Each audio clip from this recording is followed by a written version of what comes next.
जय हिंद दोस्तों, स्वागत है आपका आपके यूट्यूब चैनल पर। दोस्तों बात कर लेते हैं यूपी पुलिस 60,244 कांस्टेबल भर्ती का जो री एग्ज़ाम है वो कब होने वाला है और किस प्रकार से उसकी व्यवस्था बनाई जा रही है। दोस्तों उसके बारे में बात कर लेते हैं। तो दोस्तों जैसा आपके देख रहे हैं कि नई गाइडलाइन के तहत नहीं मिल रहे केंद्र, 11 पालियों में करानी होगी परीक्षा।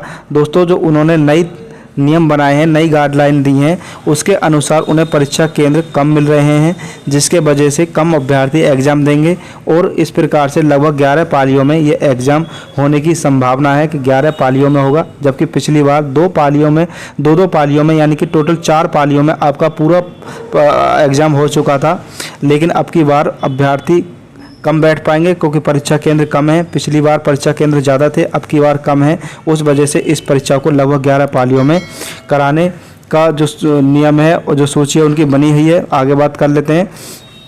दोबारा होने वाली पुलिस भर्ती को लेकर नई समस्या खड़ी हो गई है। नए मानक के अनुसार पर्याप्त संख्या में परीक्षा केंद्र ही नहीं मिल पा रहे हैं।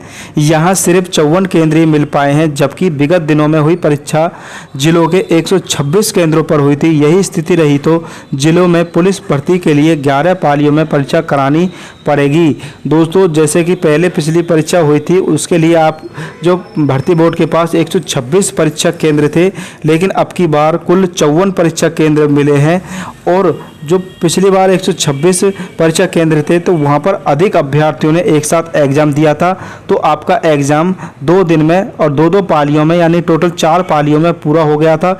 लेकिन अब की बार परीक्षा केंद्र कम है, 54 परीक्षा केंद्र हैं यहाँ पर परीक्षा होनी है, तो 54 परीक्षा केंद्रों पर कम अभ्यर्थी एग्ज़ाम देंगे, जिसकी वजह से इस परीक्षा को लगभग 11 पालियों में कराना होगा।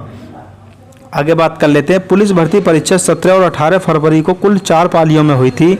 हर पाली में कुल 126 केंद्रों पर 69,744 अभ्यर्थी पंजीकृत थे।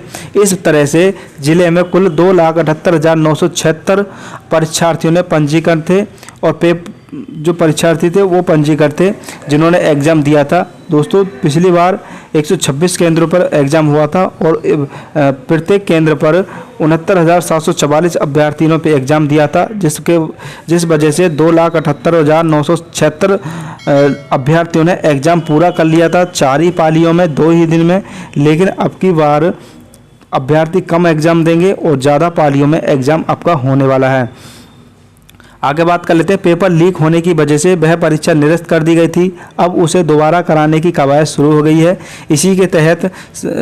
इसी के तहत भर्ती संस्था की ओर से जिलेवार परीक्षा केंद्रों की सूची मांगी गई है। दोस्तों परीक्षा केंद्रों की जिलेवार सूची भर्ती बोर्ड ने मांग ली गई है और सूची चली भी गई है आपकी। जो बड़े बड़े संस्था कॉलेज हैं जहां पर किसी प्रकार की कोई नकल नहीं हुई है, जिन पर कोई दाग नहीं लगा कॉलेजों पर, उनको परीक्षा केंद्र बनाया गया है। आपकी बार सभी जो कॉलेज हैं उनको नहीं लिया गया, अच्छे कॉलेजों को परीक्षा केंद्र बनाया गया, जिसकी वजह से उन्हें परीक्षा केंद्र कम मिले हैं और जिसकी वजह से अधिक दिनों में परीक्षा आपकी होने वाली है, अधिक पालियों में परीक्षा आपकी होने वाली है। आगे बात कर लेते हैं। नई गाइडलाइन के अनुसार केंद्र ही नहीं मिल पा रहे हैं।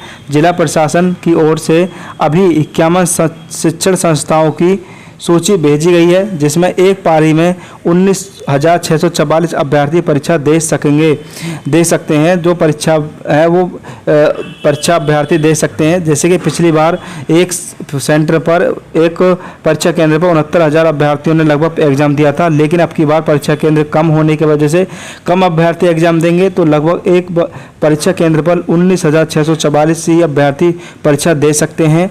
इनके अलावा बृहस्पतिवार को MNSIT प्रोफेसर राजेंद्र सिंह रज्जू भैया विश्वविद्यालय तथा उत्तर प्रदेश महाराष्ट्र टंडन मुक्त विश्वविद्यालय ने भी परीक्षा कराने की सहमति दे दी है। दोस्तों 1-2 विश्वविद्यालय हैं जिन्होंने भी और भी परीक्षा कराने की अनुमति मिल गई है कि आप हमारे यहाँ परीक्षा करा सकते हैं, हमें कोई दिक्कत नहीं होने वाली है। तो दोस्तों इन केंद्रों पर 1400, 600 और 500 अभ्यर्थी परीक्षा में बैठ सकेंगे। इस तरह से एक पाली में 22,244 अभ्यर्थी परीक्षा में शामिल हो सकेंगे। दोस्तों अगर कम केंद्र मिलते हैं तो अभ्यर्थी कम एग्ज़ाम देंगे, जिनके वजह से ज़्यादा समय लगेगा। अगर केंद्र ठीक ठाक मिल जाते हैं तो परीक्षा कराने में कम समय लगेगा और कम ही पालियों में आपका एग्ज़ाम हो जाएगा। दोस्तों आगे बात कर लेते हैं। इस तरह एक पाली में 22,244 अभ्यर्थी शामिल हो सकेंगे। जिला प्रशासन इलाहाबाद विश्वविद्यालय के भी संपर्क में है। यहाँ वहाँ से भी सहमति मिल जाती है तो भी एक पाली में अधिकतम 25,000 अभ्यर्थी परीक्षा दे सकेंगे। इस तरह से 2,78,976 अभ्यर्थियों के लिए 4 के बजाय 11 पालियों में परीक्षा आयोजित करनी होगी। तो दोस्तों, अगर परीक्षा केंद्र पूरे नहीं मिल पाते हैं तो अधिक दिन लगेंगे और अधिक पालियों में आपका एग्ज़ाम होगा, तभी ये कवर हो पाएगा। और दोस्तों, अगर आपको बता दें कि अगर अधिक पालियों में एग्ज़ाम होता है, अधिक दिनों में एग्ज़ाम होता है, तो इसमें फिर नॉर्मलाइजेशन का सिस्टम लागू होगा, उसी के तहत आपका जो रिजल्ट है वो जारी होगा।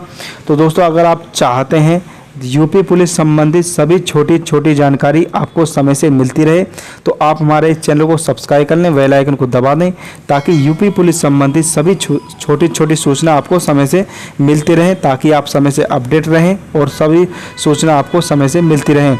तो दोस्तों, इस वीडियो में इतना ही, मिलते हैं नेक्स्ट वीडियो में। थैंक यू, धन्यवाद।